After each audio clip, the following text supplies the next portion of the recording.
అట్టెళ్ళకండి ఎవరు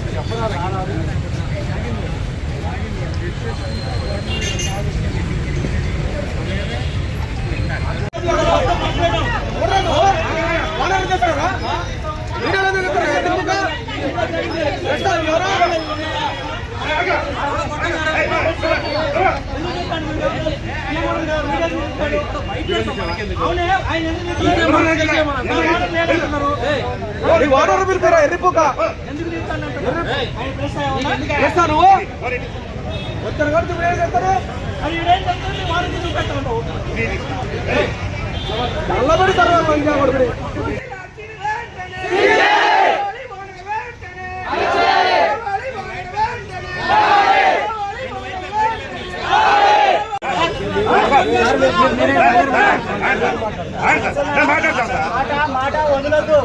పద్ధతి ఉంటే పద్ధతి ఉండి మాట్లాడు. నేను అర్థం పగల కొడతా, లాడ్జి పగల కొడతా అంటే నేను ఉండేందుకు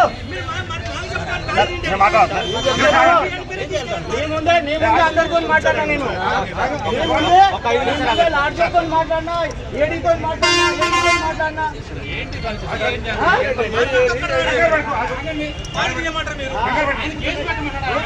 కేసు పెట్టమంటానా? కేసు పెట్టమంటున్నా నేను. కేసు పెట్టాలి.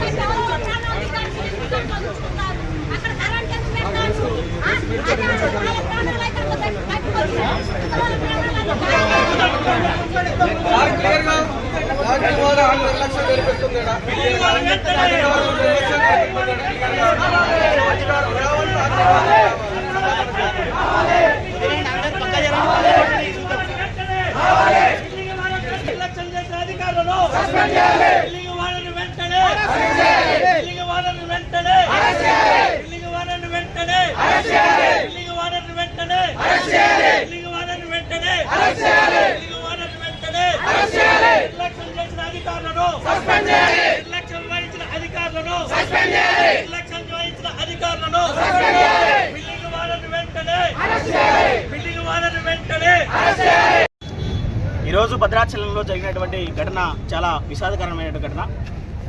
ముఖ్యంగా భద్రాచలం నియోజకవర్గం మొత్తం కూడా ఏజెన్సీ ఏరియా.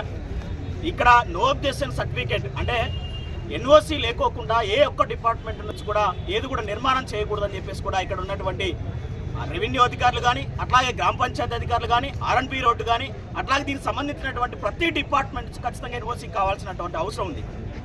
దాన్ని తీసుకోకుండా ఆర్థిక లావాదేవీల్ని పెట్టుకొని ఎలక్ట్రిసిటీ డిపార్ట్మెంట్ ఎవరైతున్నారో ఇదే కాకుండా ఇప్పుడు సామ్రాజ్కి సంబంధించినటువంటి లాడ్జీలు గతంలో అనేక దరఖాస్తులు పోయినప్పటికీ దాన్ని పట్టించుకోకుండా ఆర్థిక సౌలభ్యాలు పెట్టుకొని ఈరోజు అక్కడ నిర్మాణం చేయడం వల్ల మొత్తం కూడా విద్యార్థి చనిపోవడం అనేది కారణం అనేది జరిగింది. దీనికి ఘటన జరిగినప్పుడు మాత్రమే భద్రాచలంలో అనేక ఘటనలు జరుగుతూ ఉన్నాయి. విద్యార్థి ఈరోజు 25 సంవత్సరాల ముద్దులు చనిపోవడం కారణంతో తల్లిదండ్రులు ఎంత ఇబ్బంది పడుతున్నారో కూడా కనీసం అర్థం చేసుకోవాల్సినంత అవసరం ఉంది. వెంటనే యాజమాన్యం సంబంధించినటువంటి సామ్రాజ్ లాడ్జి ఇలా అప్స్టైర్ బిల్డింగ్ కట్టారు. తర్వాత పక్కనే ఉన్నటువంటి ఆర్ఎన్బి రోడ్డు డ్రైన్ మొత్తం కూడా క్లోజ్ చేసి అక్కడ ట్రాన్స్ఫరం కట్టినా కానీ కనీసం అధికారులకు ఇది కనపడట్లేదా అనేది సూటిగా సిపిఎంఎల్ మాస్టర్ పార్టీ సూటిగా ప్రశ్నిస్తూ ఉంది. కాబట్టి దీని మీద కారణమైనటువంటి ఎవరైతే ఉన్నారో గ్రామ పంచాయతీ అధికారులు కానీ, ఇక్కడ ఇంకోటి భద్రాచలానికి ఉన్నటువంటి గొప్ప ఉద్దేశం ఏంటంటే ఐటీడీఏ పీఓ ఇక్కడ స్పెషల్ ఆఫీసర్ గ్రామ పంచాయతీకి ఐటీడీఏ పీఓ గారు ఏం చేస్తా ఉన్నారో కూడా అర్థం కాని పరిస్థితి. ఇక్కడ ఒక ఆర్టీఓ ఉన్నారు, అట్లాగే ఒక సబ్ కలెక్టర్ సంబంధించిన ఆఫీస్ ఉంది, రెవెన్యూ ఆఫీస్ ఉంది. ఇవన్నీ ఎవరు ఏం చేస్తున్నారో అర్థం కాని పరిస్థితి. ఇరిగేషన్ డిపార్ట్మెంట్ ఒక పక్క ఉంది, ఎలక్ట్రిక్ సంబంధించినటువంటి డిపార్ట్మెంట్ ఒక పక్క ఉంది. ఇవన్నీ కూడా పట్టించుకునే పరిస్థితి. ఈరోజు మాత్రం పోలీసు వారు వచ్చి మాత్రం ఎంక్వైరీ చేస్తున్నారు తప్ప ఇప్పటి వరకు కూడా ఈ సంబంధిత అధికారులు ఎవరు కూడా రాని పరిస్థితి. దాంతోపాటు ఇప్పటి వరకు కూడా బిల్డింగ్ సంబంధించినటువంటి వానరు ఇప్పటి వరకు రాలేదు. ఏం జరిగింది, ఎలా జరిగింది అని తెలుసుకోవడం కోసం కూడా ఇప్పటి వరకు బిల్డింగ్ వానరు కూడా ఇప్పటికి వచ్చి ఇక్కడికి ఉన్నటువంటి ధర్నా చేస్తూ ఉంటే కనీసం స్పందించిన పరిస్థితి లేదు. కాబట్టి ఆర్థిక సౌలభ్యాలు, ఆర్థిక అహంకారం ఏమవుతుందో ఖచ్చితంగా ఈ అహంకారం తిప్పుకోవడం కోసం ప్రయత్నం చేస్తే ఖచ్చితంగా ప్రజల అహంకారానికి గురికాగా తప్పదు. దాంతోపాటు బిల్డింగ్ సంబంధించిన వాండర్ మీద క్రిమినల్ కేసు నమోదు చేయాలి. దాంతోపాటు కుటుంబ సభ్యులకు మాత్రం ₹1 కోటి నష్టపరిహారం ఇవ్వాలి.